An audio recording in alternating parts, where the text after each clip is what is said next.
Muchas gracias por permitirme a todos los organizadores hablar en este foro en homenaje al doctor José Félix Patiño, profesor y mentor de muchos de los que estamos acá en la fundación y es un gusto poder participar realmente. Me pidieron dentro de este grupo de charlas de cirugía en la pandemia hablar de las complicaciones de la traqueostomía, tema que me parece súper pertinente y actual porque hay muchas cosas que nos quedaron claras durante este proceso con respecto a este procedimiento. Una vez inició la pandemia, muy pronto después hubo una explosión de evidencia con referencia a las traqueostomías. Esto es simplemente un pantallazo de lo que uno podía consultar en un momento dado acerca de cómo se iba construyendo la evidencia en el uso de traqueostomía en el paciente con intubación prolongada debido a la insuficiencia respiratoria producida por el coronavirus o por el nuevo coronavirus, como realmente se le llama. Entonces uno encontraba muchas referencias al respecto y había que analizarlas con juicio para tomar algunas conclusiones. Entonces, en general, los puntos principales de discusión al principio de la pandemia o en el primer pico de la pandemia era en qué momento era mejor hacer la traqueostomía, a quién sí y a quién no se le hacía traqueostomía, cómo disminuir la morbilidad asociada. De hecho, los pacientes con insuficiencia respiratoria aguda por coronavirus tenían muchas comorbilidades y además adquirían mucha morbilidad en la unidad de cuidado intensivo. Entonces, ¿cómo uno no debería agregar morbilidad? ¿Cómo se protegía el personal asistencial? Creo que lo que más pánico causó al principio de la pandemia era si uno tenía que hacer una traqueostomía, cómo se iba a proteger para no resultar infectado mortalmente por este virus. Y obviamente era un factor de estrés importante. ¿Cuál es la mejor técnica de traqueostomía? Si la traqueostomía percutánea o la clásica técnica abierta. Y otro punto importante era dónde hacer la traqueostomía, en qué escenario, en la unidad de cuidado intensivo o en quirófano. Creo que estos eran los principales puntos de discusión y donde uno pretendía en la evidencia de la literatura encontrar respuesta a cada uno de estos puntos. Digamos que yo me tomé el trabajo en su momento de mirar cómo estaba el estado del arte en ese momento y encontraba unos artículos referentes a esto. ¿Sí? Voy a mencionar y resumidamente varios de estos. Por ejemplo, había un protocolo de 26 países, ¿sí? Donde 4 protocolos favorecieron para dar respuesta a cuándo hacerla un tiempo inferior a 14 días para hacer la traqueostomía. 18 protocolos no le ponían un tiempo a hacer la traqueostomía y aconsejaban simplemente posponer la traqueostomía hasta que la infección activa había pasado y esperar a que fuera absolutamente necesario e individualizar caso a caso. 91% de los protocolos recomendaban mínimo 14 días para considerar la traqueostomía. Esto en esta primera revisión de estado del arte. En esta otra revisión, ¿sí? Donde se incluían estudios de traqueostomía abierta y percutánea, fíjense que un número más importante de traqueostomías se realizaron de manera abierta, ¿sí? 55-43% contra las percutáneas. Quiero decir que nosotros, la absoluta mayoría, 99% de los procedimientos se hicieron de manera percutánea porque considerábamos que era una técnica mucho más segura tanto para la rapidez del procedimiento como para la protección del personal que la hacía. ¿Sí? La traqueostomía, uno de los puntos más importantes en el tema de traqueostomía con SARS es cuánto tiempo realmente hacía uso el paciente de la traqueostomía antes de morir de la misma infección respiratoria por el nuevo coronavirus. Entonces, la mayoría de los pacientes se morían en un periodo de 13 días, más o menos 4 días, lo que le planteaba a uno si esperaba uno un tiempo de fallecimiento tan corto, si realmente valía la pena hacerle traqueostomía a los pacientes. Fíjense que solo 34% de los pacientes se lograban decanular y la mortalidad a un mes alcanzaba el 13%, es decir, de los pacientes que se le realizaban la traqueostomía y que sobrevivían en esa fase aguda, había de todos modos una mortalidad asociada, obviamente, a la infección del 13%. El 70% de las traqueostomías se realizaron en un tiempo mayor a 14 días de la intubación, ¿sí? Y el 5% en un periodo a los 7 días de intubación. Es decir, la mayoría de de los protocolos aumentaban el día de intubación, la traqueostomía a más de 2 semanas de intubación, que creo que era uno de los puntos de discusión más importantes que había. Nosotros hicimos una pequeña revisión interna para ver cómo estábamos en este respecto, ¿sí? Entonces, tomamos una muestra de pacientes que le habíamos realizado traqueostomía y encontramos en las barras verdes, ustedes miran la mortalidad a un mes en la barra verde y la mortalidad a una semana. Y esto fue lo que obtuvimos después de analizar 91 pacientes, que es la ficha de esta toma, de esta pequeña muestra.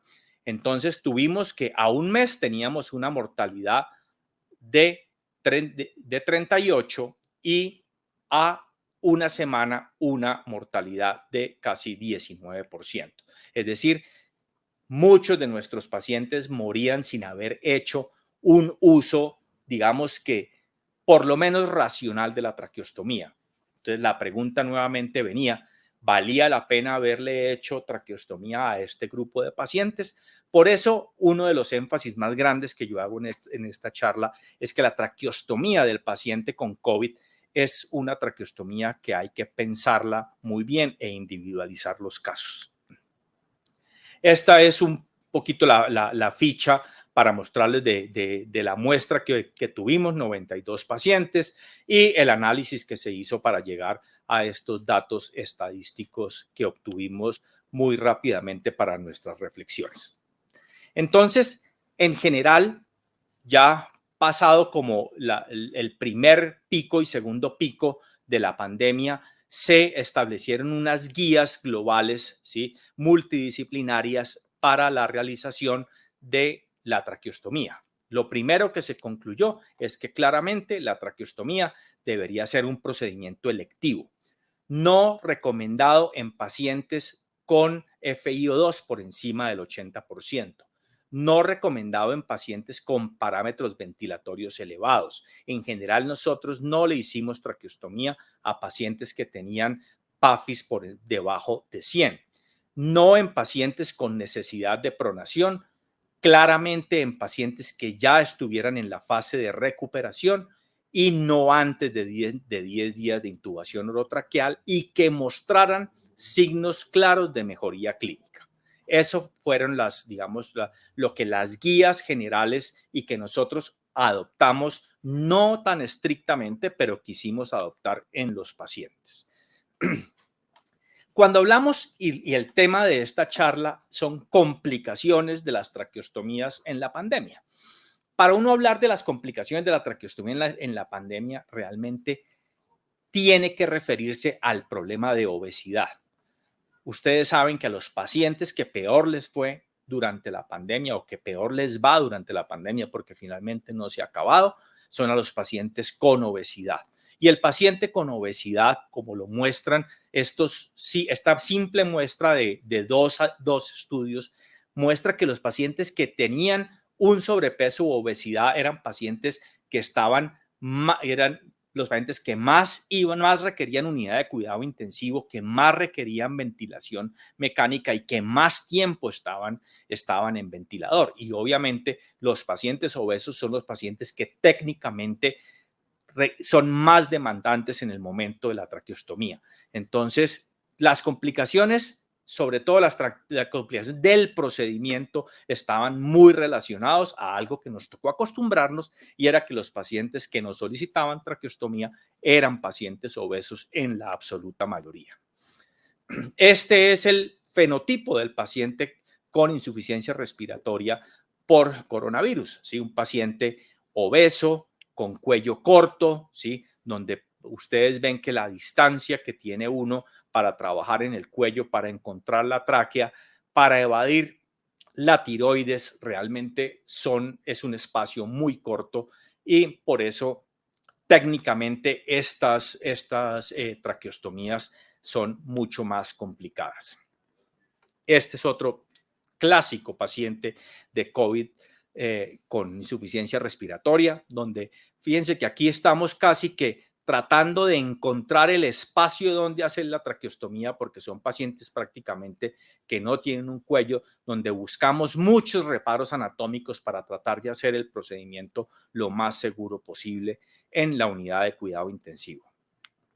Entonces, realmente muy rápido, cuando empezó la pandemia, empezamos a encontrarnos con complicaciones que eran propias ya de esta enfermedad, ¿sí? De lo que se nos venía. Este es un paciente que en finales de mayo, principios de junio del 20, tuvimos con una fístula traqueosofágica, ¿sí? Aquí ustedes ven claramente cómo no solamente hay fístula traqueosofágica, sino hay estenosis traqueal. Entonces, dos complicaciones claras de la intubación prolongada y del uso de traqueostomía. Esta es otra paciente tremendamente obesa, ¿sí? Donde ustedes acá ven, estamos en la cirugía corrigiendo otra fístula traqueosofágica. Fíjense ustedes, la tráquea prácticamente está destruida, cosa que uno nunca antes había visto en otro tipo de pacientes con intubación prolongada. Aquí vemos el orificio de comunicación entre la tráquea y el esófago secundario a la intubación prolongada, ¿sí? Nuevamente, acá vemos, y lo más impresionante que lo vimos en varios pacientes es que la tráquea se destrozaba de tal manera que ustedes ven aquí los anillos traqueales casi sueltos en la vía aérea, ¿sí? Con una tráquea que prácticamente es una tela muy delgada y destruida por toda la situación. Esos otros tipos de complicaciones que vimos ya un poquito, no tan tempranamente, sino más tardía, fueron estenosis no totales de la vía aérea, como en este caso, donde vemos una cicatriz lateral que disminuye el calibre de la vía aérea secundario a la presencia de la traqueostomía. Este tipo de problemas, digamos que logramos sortearlos en los pacientes con intervenciones endoscópicas con láser, como en este caso, donde esa banda estenótica, pues le hacemos la fulguración y logramos llegar nuevamente a tener la luz traqueal del paciente adecuada. Esta otra, que es más un granuloma en el sitio de inserción de la cánula de traqueostomía, donde aquí también lo estamos interviniendo con láser para quitar la obstrucción. Una obstrucción de este tipo es un granuloma, es prácticamente en la pared lateral y anterior de la tráquea, secundario a la traqueostomía. También este caso, esto es la manera como queda después, 3 semanas después de haber hecho la intervención con láser, cómo vemos cómo se restablece la vía aérea en estos casos bien seleccionados. Este es del caso anterior. Otros casos como estos, que eran los más clásicos, donde ya tiene uno un segmento, como lo vemos aquí en la fotografía, todo un segmento traqueal estenótico, ¿sí? Y esta estenosis concéntrica, ¿sí? Donde hay prácticamente destrucción del cartílago que hace que colapse la vía aérea del paciente post traqueostomía e intubación. En estos pacientes no hay de otra diferente a hacer una resección y anastomosis término-terminal, como clásicamente se ha hecho la reconstrucción de estos pacientes por fuera de la pandemia. Otras complicaciones que también vimos, por ejemplo, aquí vemos una traqueostomía que fue hecha en el cricoides, es una traqueostomía altísima. Aquí está mi dedo índice en la horquilla external y miren la altura a la que fue hecha la traqueostomía. Esto le condicionaba al paciente tremendos problemas para deglutir, sobre todo, porque en el movimiento de ascenso de la glotis en la deglución le generaba muchos problemas con broncoaspiración. Cuando le quitamos la traqueostomía, fíjense la posición en la que está hecha. Seguramente este paciente les generó muchos problemas técnicos para hacer la traqueostomía y la hicieron prácticamente donde se pudo. Mírenla acá, este es donde está el señalador, es las astas del cricoides, es decir, es casi que una cricotiroidotomía, pero con una cánula muy gruesa de traqueostomía. Entonces, para el paciente era tremendamente difícil la deglución y la broncoaspiración era la regla para él. La principal complicación durante el acto de la traqueostomía es la pérdida de la vía aérea durante el procedimiento con la consabida muerte del paciente. Desafortunadamente, el paciente con insuficiencia respiratoria por COVID eran pacientes con muy mala reserva respiratoria y no aguantaban una pérdida de la vía aérea momentánea, una cosa que normalmente en una persona preoxigenada y con buenos niveles de oxigenación permite la corrección de la posición. En el paciente con COVID no daba chance para eso. Entonces, lo peor que podía pasar era la pérdida de la vía aérea.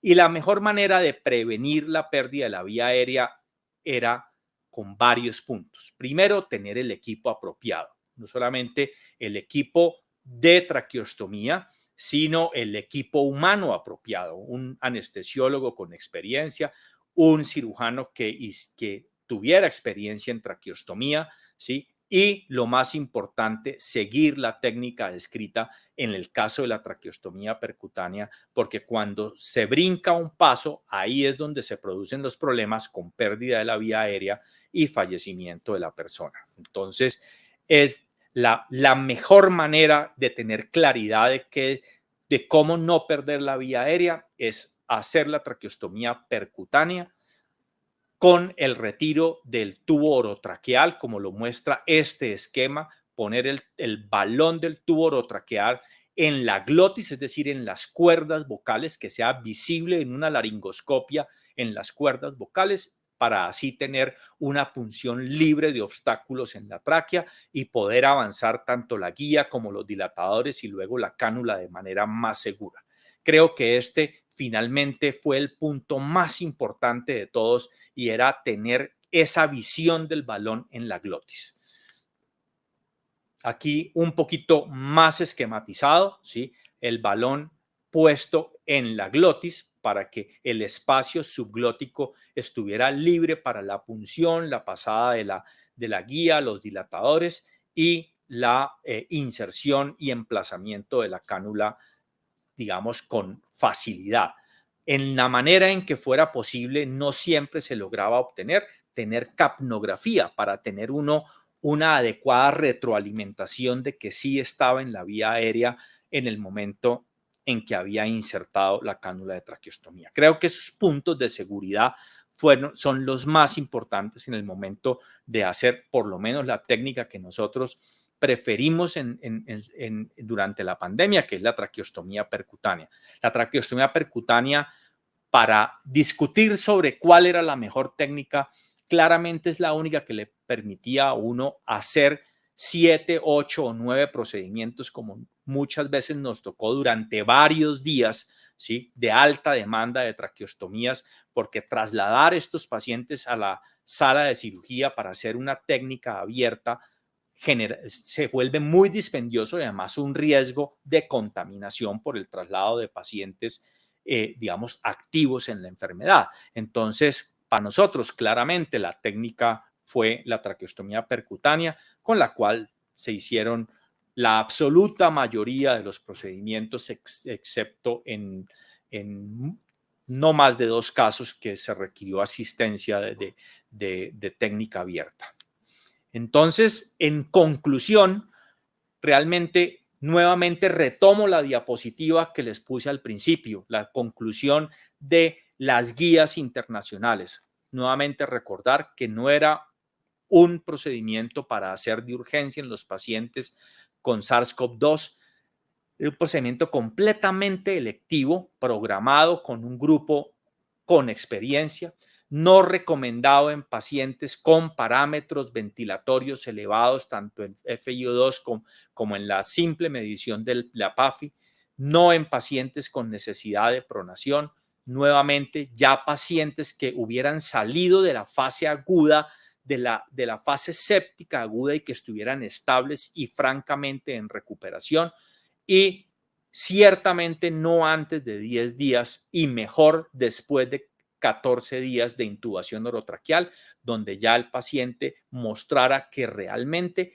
era menos probable que se muriera en las 2 primeras semanas después de la traqueostomía, caso en el cual uno prácticamente podría considerar que se había hecho una traqueostomía fútil. Entonces, es la mezcla de un balance para hacerlo más prudentes en la realización de un procedimiento que no estaba exento de mortalidad y que había que ser medido, ¿sí?, para no hacer procedimientos en exceso y procedimientos fútiles. Entonces, pues estas son las reflexiones realmente y las recomendaciones que nosotros tuvimos durante los picos de esta pandemia para tratar de hacer un procedimiento que realmente le colaborara a la recuperación del paciente, evitar procedimientos no necesarios y morbilidad asociada. Muchas gracias.